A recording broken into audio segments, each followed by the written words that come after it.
Di gedung parlemen Jepang, semua ketua guild besar yang ada di Jepang dipanggil untuk menghadiri rapat. Mereka tampak terkejut melihat Sugimoto yang sekarang menjadi ketua guild The Blades dan para anggotanya juga datang ke sana. Mereka bergosip mengatakan kalau guild The Blades kehilangan 7 hunter rank S-nya termasuk Ryuji Goto. Kehilangan mereka sepertinya dampak dari menjalankan rencana jahat yang dirancang Matsumoto, ketua asosiasi Jepang. Tapi Sugimoto berhenti setelah mendengar mereka mengatakan akan menjadi guild terbesar di Jepang. Serentak semua anggota guild The Blades menatap mereka yang bergosip menyindir guild mereka. Dalam sekejap, para penggosip pun kabur meninggalkan tempat itu. Minoru mengatakan, para pecundang itu bahkan tidak berani menatap balik. Mereka semakin sombong setelah kepergian Goto.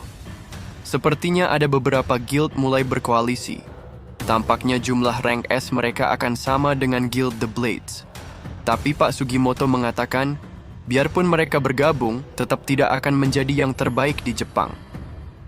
Di dalam ruang rapat, tampak Matsumoto didesak oleh banyak pihak agar mencari jalan keluar bila terjadi dungeon break. Matsumoto mengatakan kalau hanya hunter rank S saja tidak dapat menyelesaikan gates rank S, mereka butuh hunter tingkat nasional. Pak Tua mengatakan kalau Matsumoto memanggil semua ketua guild besar untuk berkumpul di sini. Mereka ingin kejelasan dari semua ini. Dan lagi setelah kejadian Pulau Jeju, mereka sudah tahu apa yang terjadi. Seseorang menyampaikan pendapatnya, berpikiran pesimis tidak akan menyelesaikan masalah ini. Lebih baik mereka mendiskusikan rencana yang solid. Dan ia menyarankan untuk menyewa Thomas Andre. Tampak seseorang dari bagian keuangan mengatakan, kalau negara Jepang tidak mempunyai dana untuk merekrut hunter sekelas Thomas Andre. Selain itu, mereka juga mencari hunter yang tersedia di seluruh dunia. Tapi dengan banyaknya gates yang bermunculan secara drastis, hanya ada beberapa negara yang bersedia meminjamkan hunter mereka. Mereka juga tidak yakin berapa banyak hunter yang mau untuk menyelesaikan gate tingkat S. Sugimoto mengatakan kalau ada satu hunter yang bersedia menolong asal dibayar. Dan Sugimoto berniat menyewa orang itu untuk misi ini, The Barrier Specialist, Yuri Orlov. Dalam perjalanan pulang mengendarai mobilnya, Jinwoo tidak mempercayai kalau sekarang dia level 101. Ia mendapatkan kunci ke kuil Kartenon dan semua skill jobnya naik ke level 2. Ia menantikan apa yang akan terjadi setelah dirinya mencapai level 102. Sesampainya Jinwoo di parkiran dan keluar dari mobilnya, ia melihat seseorang yang ia kenal. Ternyata Hunter Cha ada di sana, dan saat mereka saling melihat, Hunter Cha langsung kabur. Jinwoo langsung menghampirinya dan bertanya, kenapa ia kabur saat melihat dirinya. Hunter Cha tampak linglung dan menunjuk ke arah mobilnya. Hunter Cha mengatakan kalau ia meninggalkan mobilnya di parkiran ini. Jinwoo baru teringat kalau Hunter Cha meninggalkan mobilnya karena mereka menggunakan Shadow Exchange pada saat itu. Lalu Hunter Cha bertanya apakah Jinwoo ada waktu kosong sekarang. Sebenarnya Hunter Cha memiliki banyak pertanyaan untuk Jinwoo. Kenapa Jinwoo berfoto dengan Sohyun? Apakah Sohyun bekerja untuknya sekarang? Mengapa Sohyun yang dipilih bukan dirinya? Dan yang terpenting, apakah mereka berdua berkencan? Tapi Hunter Cha mengurungkan niatnya dan berkata, kalau Byung-gu menitipkan pesan kepada dirinya, yaitu tentang kekuatan Jinwoo. Akhirnya Jinwoo mengajak Hunter Cha ke kantornya untuk berbicara. Jinwoo bertanya, bagaimana cara Byung-gu bisa meninggalkan pesan untuk dirinya? Hunter Cha bercerita pada saat ia di dalam kegelapan antara hidup dan mati. Ia mendengar suara yang meminta dirinya menyampaikan pesan untuk Jinwoo. Byung-gu mengatakan agar Jinwoo berhati-hati terhadap kekuatan yang bersemayam di dalam dirinya. Ia masih sadar, dan perasaan dalam dirinya juga masih ada. Tapi ia merasa seperti menjadi budak, dihidupkan hanya untuk melayani Jinwoo seorang. Tapi bagian yang paling mengerikan adalah ia merasa bahagia bisa melayani dirinya. Kekuatannya sangat kuat dan mengerikan, Jinwoo harus diberitahu tentang ini. Jinwoo masih memikirkan apa yang diceritakan Hunter Cha kemarin. Ia ingin mencari tahu dari mana kekuatannya berasal. Ternyata Jinwoo sedang di dalam dungeon bersama dengan Jinho. Jinho berkata, pasukan bayangan dapat bergerak sendiri. Mengapa Jinwoo masih ikut masuk ke dalam dungeon dan tidak membiarkan mereka sendirian saja? Jinwoo berkata, ia tidak bisa memperkirakan apa yang akan terjadi bila dirinya tidak ada. Sebenarnya Jinwoo mendapatkan lebih sedikit XP bila ia menjauh. Tiba-tiba, Jinwoo teringat akan keadaan adiknya yang baru keluar dari rumah sakit. Kemudian Jinwoo menggunakan skillnya yang bisa melihat melalui penglihatan pasukan bayangannya. Melalui penglihatan Beru, Jinwoo melihat kalau Beru sedang menonton drama kolosal dan adiknya sedang tertidur pulas. Jinwoo mengerti sekarang kenapa gaya berbicara Beru menjadi aneh karena terlalu sering menonton drama. Lalu Jinwoo juga mengecek melalui pasukan bayangan yang ia sembunyikan di beberapa orang yang dikenalnya. Sampailah Jinwoo melihat Hunter Cha yang sedang mandi. Saat Jinho memanggil dirinya, konsentrasinya langsung buyar seketika. Jinwoo merasa bersalah dan berniat meminta maaf. Tapi ia berubah pikiran, mungkin akan mengajak Hunter Cha makan malam atau semacamnya saja. Jinho mengatakan, ada gate rank S yang muncul di Shinjuku, dan bila tidak diselesaikan dalam 3 hari, akan terjadi dungeon break. Ia mendengar Jepang merekrut hunter dari seluruh penjuru dunia, dan menanyakan Jinwoo apakah dirinya juga mendapatkan panggilan dari Jepang. Jinwoo mengatakan kalau ia juga mendapatkan panggilan, tapi masih dipertimbangkan karena ada urusan lain yang harus diselesaikan. Jinwoo menunggu waktu di mana akan diberitahu letak kuil Chartenon, karena tersisa 26 jam lagi untuk lokasinya terbuka. Jinwoo menantikan siapa yang akan ia temui di sana dan kali ini apa yang akan diberitahukan kepadanya. Tibalah tim Jepang bertemu dengan Yuri Orlov. Yuri memperkenalkan dirinya sebagai hunter support terbaik di dunia. Yuri mengatakan kalau ia memuji Jepang yang cepat dalam mengevakuasi para penduduk. Ia menanyakan apa benar Jepang hanya bisa mengirim 6 hunter rank S dalam misi ini. Sugimoto membenarkan hal itu dan berkata, 1 hunter rank S dari tiap guild harus tetap tinggal untuk menyelesaikan gate tingkat A yang muncul di seluruh Jepang. Hal itu juga berlaku bagi guild mereka, di mana 3 orang akan berpartisipasi dalam penyerangan dan 1 orang tetap tinggal. Yuri mengatakan kalau rencana itu tidak akan berjalan dengan baik. Ia meminta 3,6 miliar dolar. Itu akan menjadi 10 juta dolar per harinya. Sewa dirinya, dan ia akan menahan gate itu selama yang Jepang mau. Sugimoto terkejut mendengar harga yang diminta Yuri atas jasanya. Yuri mengatakan, itu harga yang cukup murah untuk Jepang bisa diselamatkan. Harga itu jauh lebih murah dibandingkan dengan apa yang akan dikeluarkan untuk menyewa jasa Thomas Andre. Mereka berdua merasa apa yang dibicarakan Yuri sepertinya tidak terdengar baik. Yuri menanyakan apa keputusan mereka, menjadi pahlawan dengan 10 juta dolar sehari, atau menyerah akan negara mereka demi menghemat sedikit uang. Mereka tidak dalam posisi untuk bisa memilih saat ini. Mereka seharusnya bersujud dan menjilat sepatunya. Sugimoto mengatakan kalau Yuri sepertinya yakin akan kemampuannya. Yuri mengatakan, akan lebih menguntungkan menyewa dirinya daripada 100 orang pecundang yang berdiri di belakang Sugimoto. Mereka menyadari kalau Yuri sedang mengejek mereka berdua.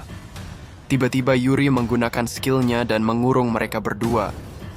Yuri mengatakan, mereka tidak akan bisa bergerak sedikit pun tanpa seizin dirinya. Walaupun mereka berdua rank S, apa yang dikatakan Yuri benar. Mereka tidak dapat bergerak seperti diikat oleh sesuatu.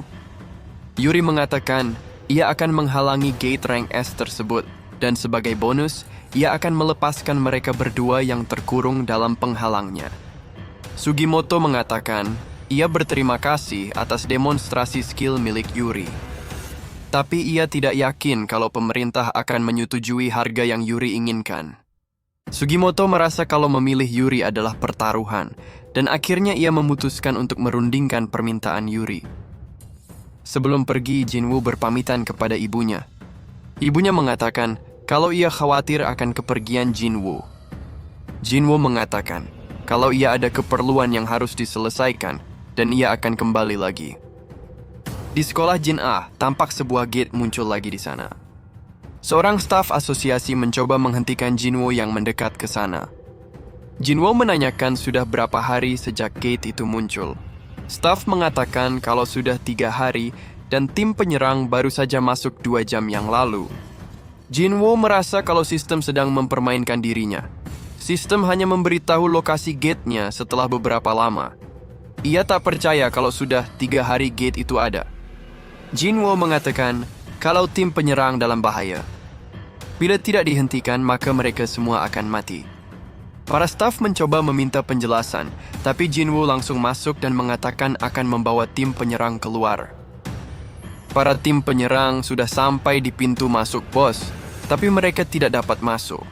Mereka sudah menggunakan semua serangan dan sihir mereka, tapi pintu itu tidak rusak atau lecet sedikit pun. Jinwoo mengatakan kalau itu adalah perangkap.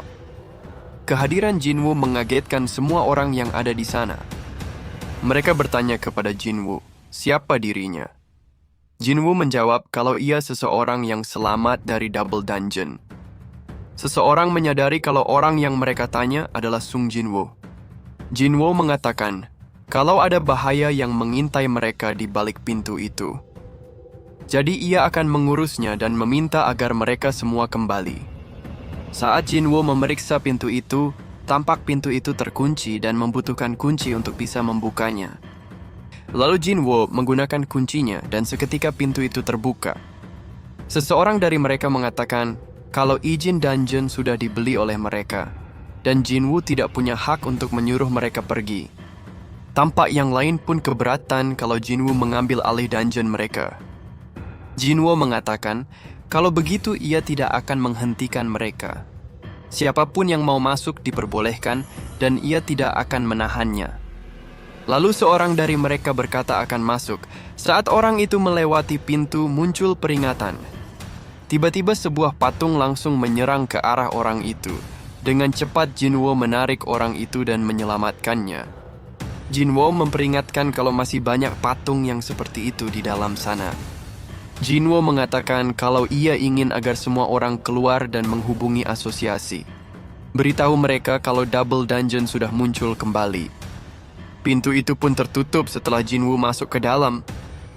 Akhirnya Jinwoo kembali, di mana semuanya bermula bagi dirinya. Jinwoo merasakan kalau kali ini akan berbeda dari sebelumnya.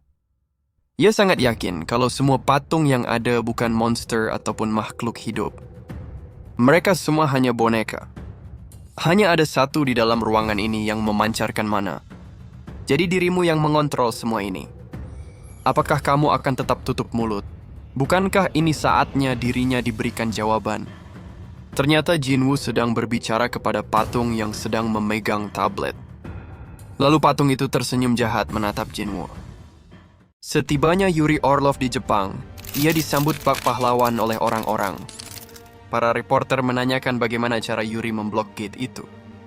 Yuri mengatakan kalau ia akan menggambar lingkaran sihir di sekitar gate itu dan menuangkan mana ke dalamnya.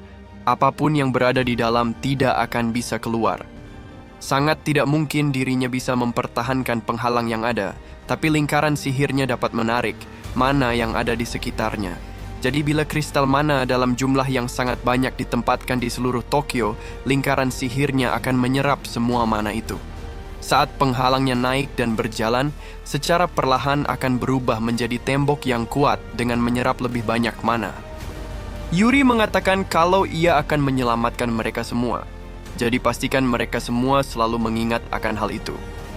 Pak Go yang melihat siaran tentang Yuri mengatakan kalau ia tidak yakin kalau Yuri dapat menahan gate rank S, tapi ia tahu apa yang akan terjadi bila Yuri gagal.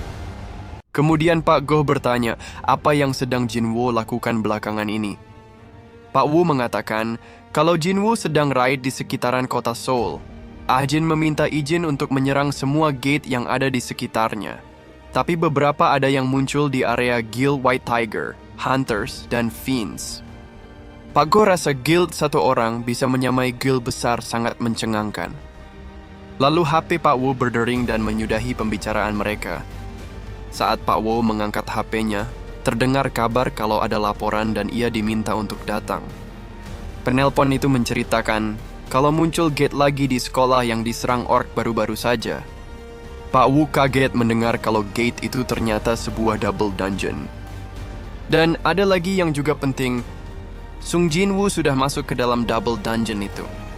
Sambil menghancurkan tablet patung itu berkata, ternyata Jinwoo akhirnya sampai juga di sini. Jinwoo mengatakan, ia rasa perintah yang ada di tablet tidak berarti apa-apa sepertinya.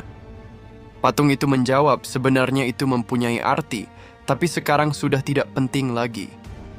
Jinwoo bertanya, apa dia yang memanggil dirinya ke sini? Dengan tersenyum jahat, patung itu menjawab iya. Apakah ia seekor monster? Tanya Jinwoo. Patung itu mengatakan kalau Jinwoo menanyakan pertanyaan yang salah. Daripada bertanya siapa dia, lebih baik bertanya apa sebenarnya dirinya. Patung itu mengatakan, ini akan menjadi tes terakhir untuk Jinwoo. Bila Jinwoo dapat selamat pada akhirnya, ia akan memberitahu Jinwoo tentang semuanya.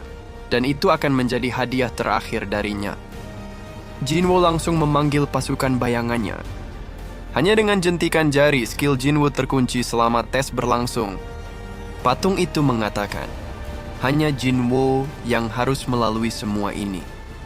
Ia tidak peduli akan kemampuan pasukan bayangan milik Jinwoo. Jinwoo tidak dapat keluar dari ruangan itu sampai tes berakhir. Setidaknya ia masih dapat menggunakan inventorinya. Sebuah tombak batu besar mengarah kepadanya. Ia menangkap tombak itu dan mematahkannya. Patahan tombak itu kemudian dilempar oleh Jinwoo dan mengenai kepala salah satu patung. Melihat patung itu belum mati, Jinwoo menendang pecahan tombak itu. Jinwoo mengeluarkan kedua pisaunya dan membelah kapak yang diarahkan kepadanya. Lalu ia menancapkan kedua pisau ke patung yang menyerang dirinya. Dari jauh ada patung yang menyerang Jinwoo dengan panah. Jinwoo menangkis dengan pisaunya. Saat panah itu masih berada di udara, Jinwoo melompat dan menendang panah itu dan mengenai kepala patung pemanah. Jinwoo berpikir, kalau ini adalah momen yang sangat ditunggunya, dan ia percaya kalau hidupnya hanya untuk momen ini. Patung itu mengatakan, Jinwoo telah mencapai banyak hal dengan tubuh seorang manusia. Ia sangat terkesan melihat perkembangan Jinwoo. Jinwoo merasa kalau setiap patung sangat kuat, tapi ia sudah mulai terbiasa dan yakin bisa menyelesaikannya. Patung itu mengatakan kalau perlawanan Jinwoo sangat menakjubkan, tapi masih terlalu cepat mengatakan tes ini akan berakhir. Tiba-tiba Jinwoo merasakan guncangan yang sangat kuat. Ternyata patung raksasa mulai bangkit secara perlahan. Jinwoo terlihat seperti semut di hadapan patung raksasa yang tinggi menjulang itu. Patung itu menatap Jinwoo dan tersenyum sinis kepadanya. Lalu terdengar suara, sekarang saatnya, waktu untuk menyembah Tuhan. Di kantor Asosiasi Hunter Korea, terlihat Pak Go dan Matsumoto bertemu untuk membicarakan sesuatu. Matsumoto memberikan kontrak dan mengatakan kalau kontrak ini berisi hak semua kristal mana di Pulau Jeju. Pak Go pun menanyakan apa maksud dari tawaran Matsumoto itu. Matsumoto bermaksud untuk menyewa Jinwoo menggunakan kontrak sebagai imbalannya. Pak Go mengatakan, kalau Jinwoo tidak terikat dengan Asosiasi Hunter. Matsumoto mengatakan kalau ia paham akan hal itu. Mereka tidak dapat menemui Jinwoo tanpa bantuan dari Asosiasi Hunter Korea. Ia hanya ingin kesempatan agar bisa bernegosiasi dengan Jinwoo. Pak Go hampir tak percaya kalau Jepang bersedia memberikan uang yang sangat besar hanya untuk bisa bertemu Jinwoo. Apakah karena mereka tidak mempunyai kekuatan untuk menahan gate rank S yang baru saja muncul di Tokyo? Tawaran ini tidak buruk sebenarnya, mengingat performa Jinwoo. Pak Go meminta agar mereka berbicara berdua saja tanpa penerjemah. Matsumoto kaget mendengar Pak Go dapat berbicara dalam bahasa Jepang. Pak Go menjelaskan kalau ayahnya dulu berbisnis di Jepang pada saat ia masih kecil. Saat mereka tinggal berdua, Pak Go mengingatkan Matsumoto agar jangan ada lagi rencana jahat yang ia siapkan. Dan Pak Go mengatakan, kalau ia mendengar kabar kalau Guild the Blades memutuskan hubungan dengan Matsumoto. Mendengar itu Matsumoto terlihat panik. Pak Goh mengatakan kalau Guild The Blades selalu menjadi andalan dari asosiasi hunter Jepang. Dengan adanya Goto, Matsumoto dapat memanggil semua hunter rank S saat dibutuhkan, tapi tidak lagi untuk sekarang. Mungkin karena perebutan kekuasaan antara guild yang ada karena Guild The Blades mulai jatuh, dan asosiasi gagal mengontrol situasi yang ada. Bila terjadi kegagalan dalam gate itu, Matsumoto harus bertanggung jawab. Sambil mengeluarkan sesuatu, Pak Goh berkata, meskipun Matsumoto mempunyai niat yang jahat, Goto adalah hunter yang mewakili Jepang. Kematiannya mengakibatkan kehancuran bagi Guild The Blades. Persaingan antar guild yang semakin kacau, dan semua pengorbanan karena rencana jahat Matsumoto akan ditanggung oleh Matsumoto seorang. Matsumoto menanyakan benda apa yang dikeluarkan oleh Pak Goh. Pak Goh menjawab, ini adalah kamera yang dipakai oleh tim Goto. Dengan muka marah, Pak Goh mengatakan, kalau ia mengetahui semua rencana Matsumoto di Pulau Jeju. Matsumoto sampai pucat mendengar Pak Goh tahu semua rencana busuknya. Lalu Pak Goh menghancurkan kamera itu beserta dengan meja yang ada di depannya. Pak Goh mengatakan, bagaimanapun juga ia bukan orang yang kejam dan tidak berperasaan. Ia tidak ingin seluruh Asia menghadapi krisis karena niat jahat satu orang. Matsumoto harus berterima kasih kepada Jinwo untuk hal ini. Di dalam dungeon, Jinwo masih bertarung melawan patung yang terus menyerang dirinya. Terlihat patung raksasa sudah bersiap untuk menyerang dengan laser yang keluar dari matanya. Jinwo merasa kalau ia tidak sempat untuk menghindari serangan itu, dan menggunakan Commander Touch-nya untuk mencengkeram patung di depannya. Saat patung raksasa menyerang, Jinwo menempatkan patung ke depan dirinya untuk menahan serangan itu. Ternyata skill Commander Touch-nya di-upgrade menjadi bentuk terakhirnya Commander Authority. Setelah serangan itu, Jinwo merasa kalau ia harus mengalahkan patung raksasa terlebih dahulu. Saat Jinwo mendekati patung raksasa itu, ia diserang dengan injakan yang sangat kuat. Tapi Jinwo masih bisa menghindar dan meloncat maju mengincar muka patung raksasa itu. Lalu Jinwo menggunakan Commander Authority-nya untuk menarik badannya menuju titik buta patung, yaitu pundaknya. Ternyata tarikan gravitasi sangat kuat. Jinwo hanya menggunakan sedikit kekuatannya, tapi tetap bekerja dengan target sebesar itu. Saat Jinwo sudah berada di pinggir muka patung raksasa, ia langsung menyerang dengan pisau dengan skill mutilasinya. Tampak serangan Jinwo hanya menghasilkan goresan tanpa ada kerusakan yang berarti. Jinwo berpikir, bila ia tidak dapat memotongnya, maka ia akan memukulnya saja. Jinwo mengincar celah di muka patung itu dan mempersiapkan tinjunya dengan sekuat tenaga. Tinju Jinwo pun bersarang di muka patung raksasa itu, tapi serangannya tidak berhenti sekali saja. Ia terus menghantam muka patung itu berkali-kali. Akhirnya patung raksasa itu goyang dan terjatuh di lantai. Lalu Jinwo menggunakan Commander Authority-nya untuk mengalahkan patung-patung yang tersisa. Setelah semua patung dikalahkan, Jinwo mendekat kepada patung bersayap untuk menagih janjinya. Tapi patung itu mengatakan kalau tesnya belum selesai. Tiba-tiba muncul misi baru, dan patung itu berkata, ia adalah tes terakhirnya. Jinwo diharuskan mengalahkan patung itu dalam 10 menit, dan bila gagal, ia akan langsung mati. Jinwo kembali menanyakan apa identitas dari patung itu. Akhirnya patung itu bersedia memberikan Jinwo jawaban siapa dirinya. Patung itu mengatakan kalau ia adalah sang arsitek sistem. Di depan gate sekolah, tim pemantau dari asosiasi yang dipimpin oleh Pak Wu datang ke sana. Pak Wu berhasil mengumpulkan 7 hunter terbaik di asosiasi yang tersedia saat itu. Ia yakin kalau mereka tidak dapat banyak membantu Jinwo. Ia hanya bersiap untuk skenario terburuknya. Pak Wu terhenti sejenak di depan gate itu, sampai mereka bertanya apa yang terjadi. Pak Wu mengatakan, ia merasakan gelombang mana yang mengerikan dari dalam gate itu. Pak Wu bertanya apakah ada guild besar yang bersiap di sekitar mereka. Seseorang mengatakan kalau Guild The Hunters sudah siap untuk penyerangan.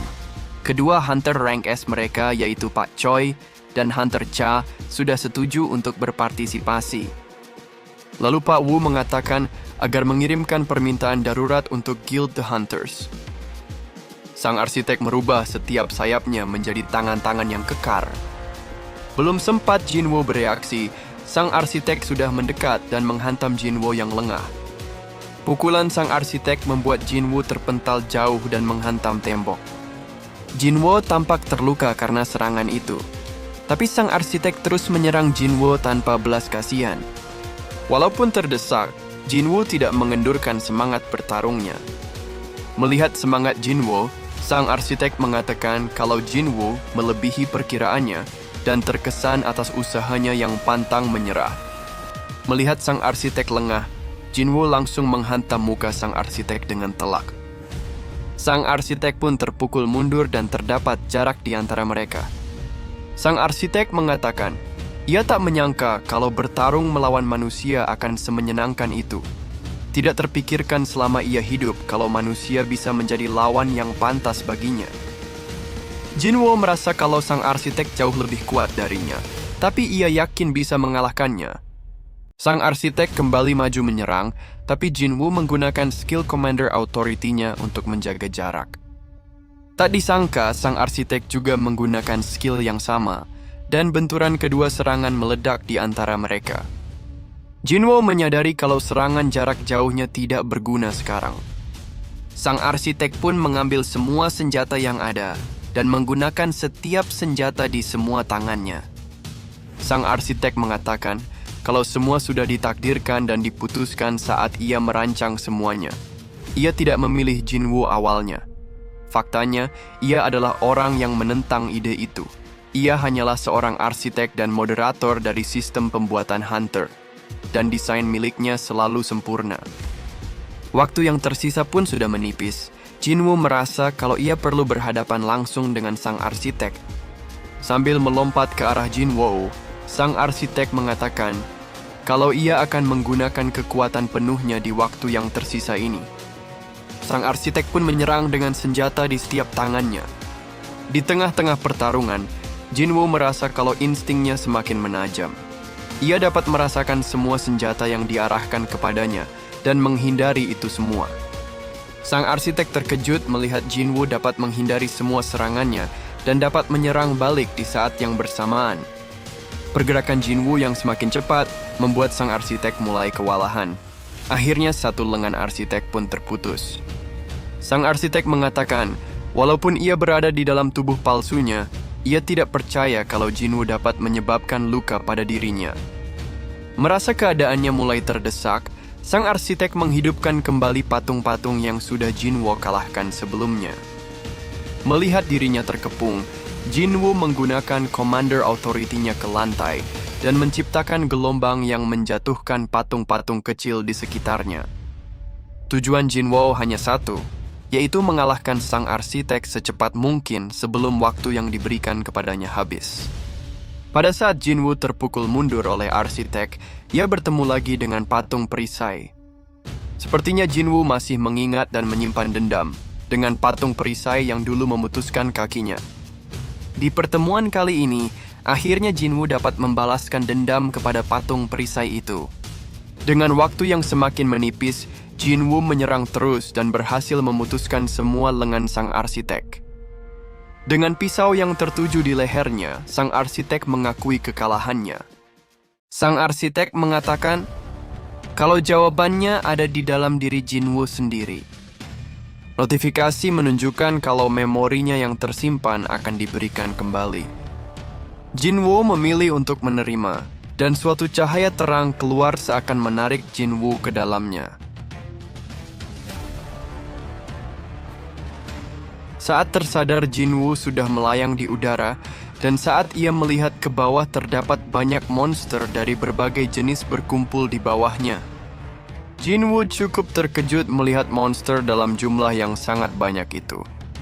Semua pandangan monster itu tertuju pada langit yang ada di atas mereka.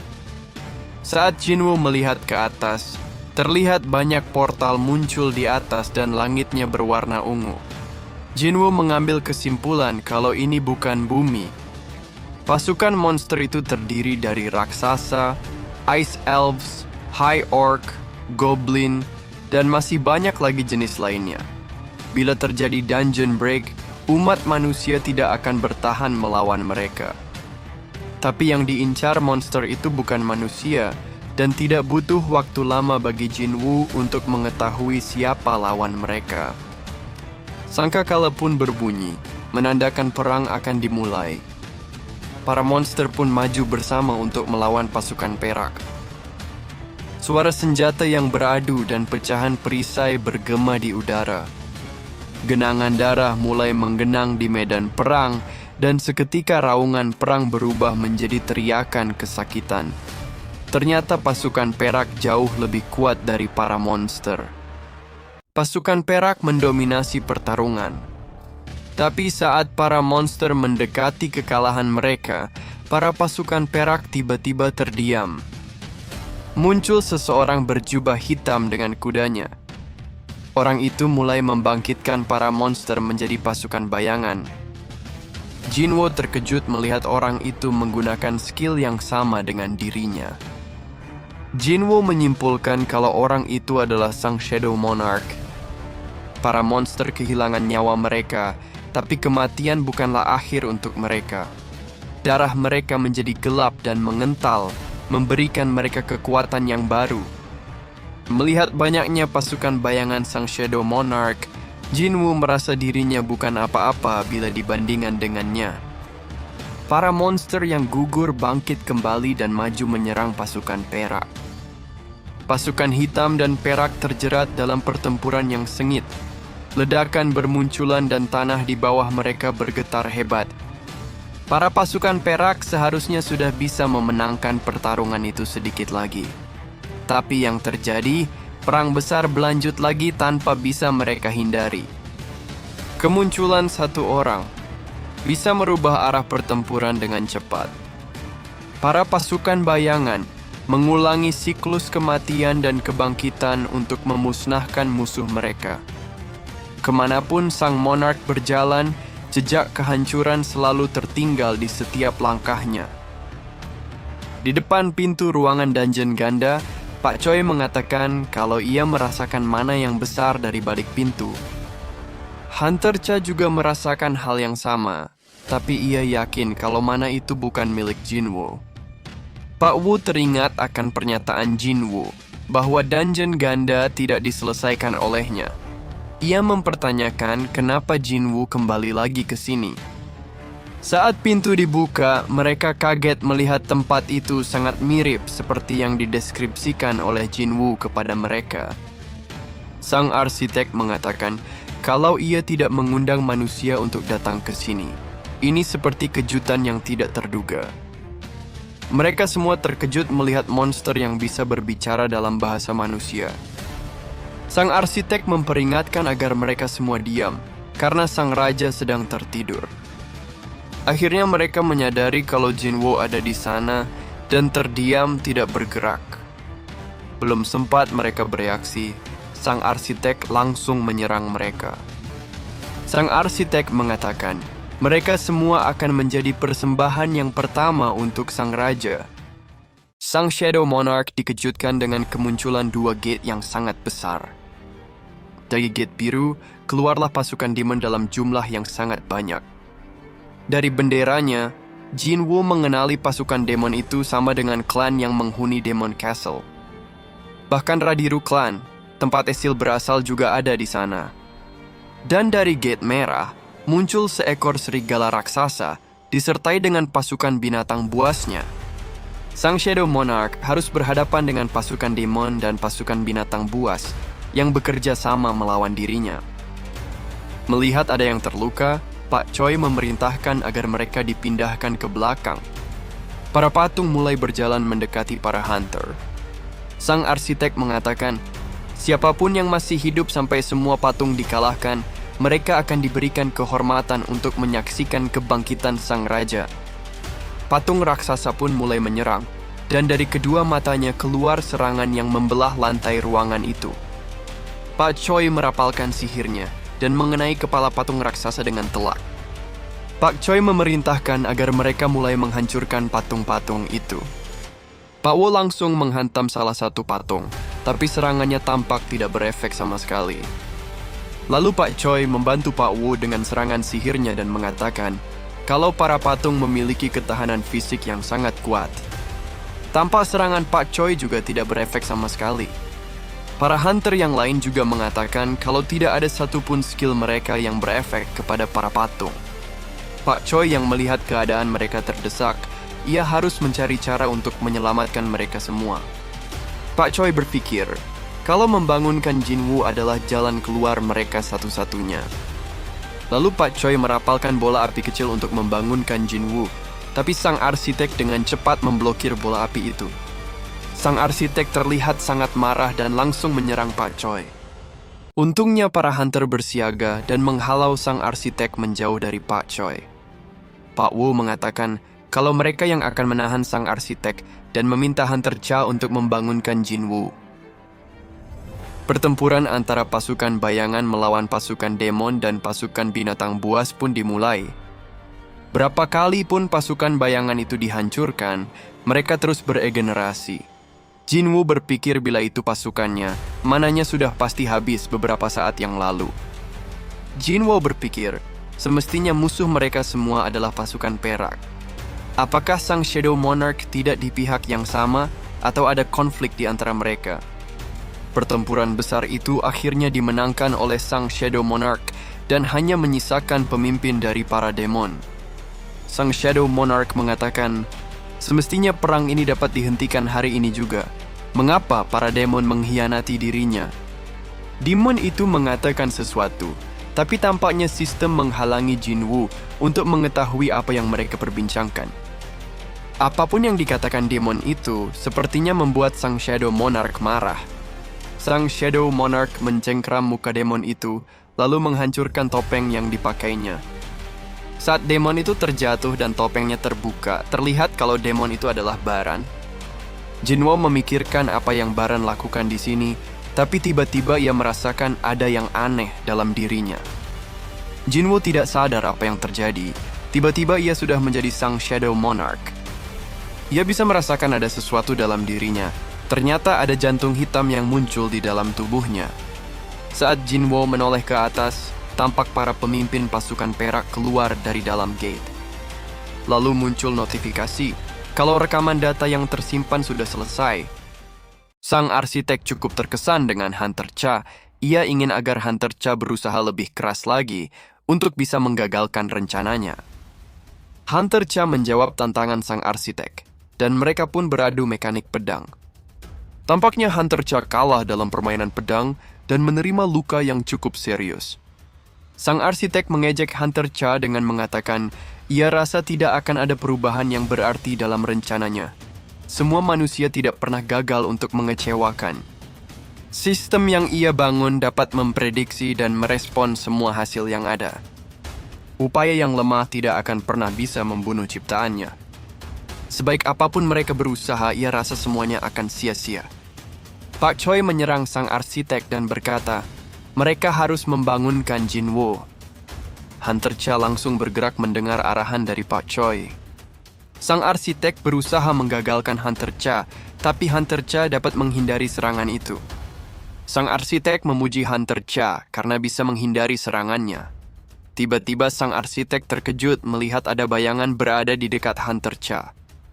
Sang arsitek mengatakan, peraturan di dalam ruangan ini tidak mengizinkan hal seperti itu untuk muncul. Tapi tanpa diragukan lagi itu adalah bayangan milik sang raja. Apa hubungan mereka dengan sang raja sehingga menempatkan bayangan pada mereka? Hunter Cha menjawab, kalau mereka adalah teman Jinwoo dan mereka kesini untuk menolong dia. Sang arsitek mengatakan, kalau ia akan memberikan kesempatan. Hari ini, salah satu dari monark terhebat akan turun ke dunia. Sang arsitek akan memberikan mereka kesempatan untuk menyaksikan peristiwa yang mulia itu. Tapi semua manusia yang ada akan mati. Di tempat ini, sekarang juga. Baru selesai sang arsitek berbicara, tiba-tiba Jinwoo muncul dan memukul muka sang arsitek sampai pecah. Jinwoo menanyakan, apa yang diperbuat sang arsitek kepada tubuhnya? Sang arsitek pun langsung jatuh terkena serangan Jinwoo.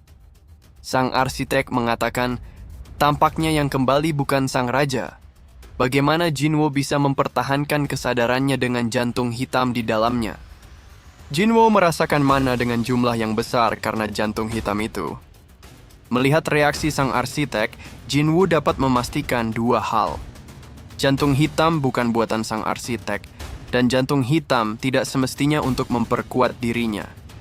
Jinwo mengatakan apa sebenarnya player itu, dan apa yang sang arsitek coba perbuat pada dirinya. Sang arsitek malah berteriak kalau sang Shadow Monarch tidak semestinya melakukan hal itu. Para monark yang lain tidak akan melepaskan sang Shadow Monarch karena hal ini.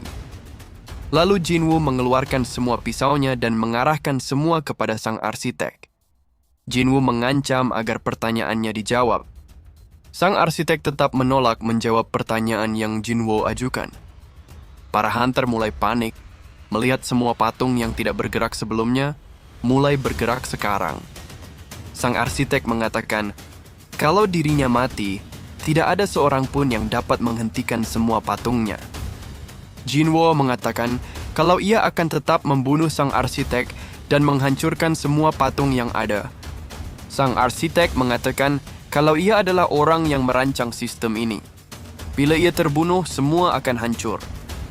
Jinwo mengatakan kalau ia sudah memikirkan tentang itu semua. Tapi sistem yang sudah ada tidak akan runtuh saat penciptanya menghilang. Mendengar ucapan Jinwo, sang arsitek mulai panik dan mengakses sistem secara manual. Tapi sistem menolak akses dari sang arsitek. Jinwo mengatakan kalau dari dulu ia sudah berencana untuk menelan sistem seutuhnya.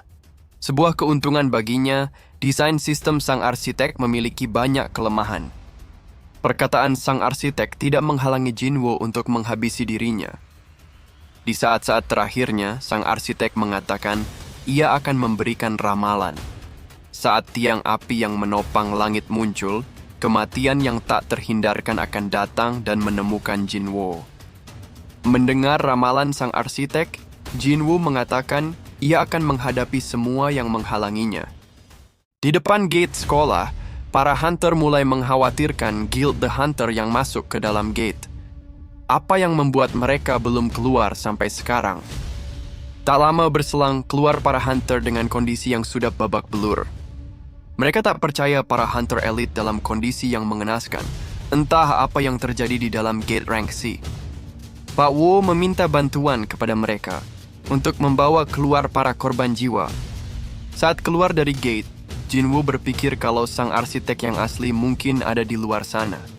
Ia mendapatkan beberapa jawaban, tapi tidak semuanya. Pak Wu melaporkan kepada Jinwo kalau ada 20 hunter yang meninggal di dalam gate. Bila dungeon break terjadi, kerusakannya tidak dapat diperkirakan lagi. Melihat para korban jiwa, Jinwo berpikir kalau ini adalah kesalahannya. Ia meminta para hunter untuk melaporkan dungeon ganda, tapi ia tak menyangka kalau ada yang datang menyelamatkan dirinya. Pak Wu menyalahkan dirinya karena ia yang meminta Guild the Hunter untuk masuk bersamanya. Dan hasilnya korban jiwa berjatuhan sebanyak ini. Pak Wu menanyakan bagaimana Jinwo bisa tahu kalau ada dungeon ganda di sini. Jinwo menjawab kalau dungeon itulah yang memanggil dirinya. Mendengar jawaban Jinwo, Pak Wu meragukan kalau Jinwo sedang bercanda, apalagi dengan banyaknya korban yang berjatuhan. Hunter Cha menanyakan bagaimana keadaan Jinwo. Saat Jinwo mengatakan ia baik-baik saja, tiba-tiba ia merasa pusing dan jatuh ke tanah. Di Tokyo, Jepang, terlihat banyak truk yang mengangkut kristal mana dalam jumlah yang fantastis. Yuri mengatakan 200.000 ton kristal mana. Dengan jumlah sebanyak ini, akan lebih dari cukup untuk membuat lingkaran sihir. Saat ia membuat penghalang di sekitar gate, penghalang itu akan menarik mana dari kristal yang ada di sekitarnya. Dan pada suatu titik, lingkaran sihir akan bekerja dengan sendirinya. Tiba-tiba Yuri merasakan ada suatu kehadiran di dekat mereka dan mulai berteriak agar orang itu keluar menunjukkan dirinya. Tapi tampaknya tidak ada yang keluar menampakkan dirinya. Dari kejauhan tampak ada seseorang yang sedang memperhatikan Yuri dan gate yang ada di depannya. Orang itu mengatakan sepertinya itu akan segera dimulai dan semuanya akan berjalan sesuai rencana. sebuah tragedi akan terjadi. Di sekitar gate, terlihat para prajurit dan banyak tank sedang berjaga-jaga. Kanai mengatakan, kalau senjata modern tidak akan berguna melawan monster, ia merasa tidak ada gunanya mempersiapkan militer. Sugimoto mengatakan, bila rencana Yuri Orlov gagal, seseorang harus menahan para monster untuk memberi waktu para hunter bersiap. Sepertinya para militer akan digunakan sebagai perisai manusia. Ini hanya untuk menunjukkan betapa tidak berdayanya manusia di hadapan kehancuran. Melihat mana kristal dalam jumlah yang banyak, Yuri mengatakan kalau semua ini sempurna.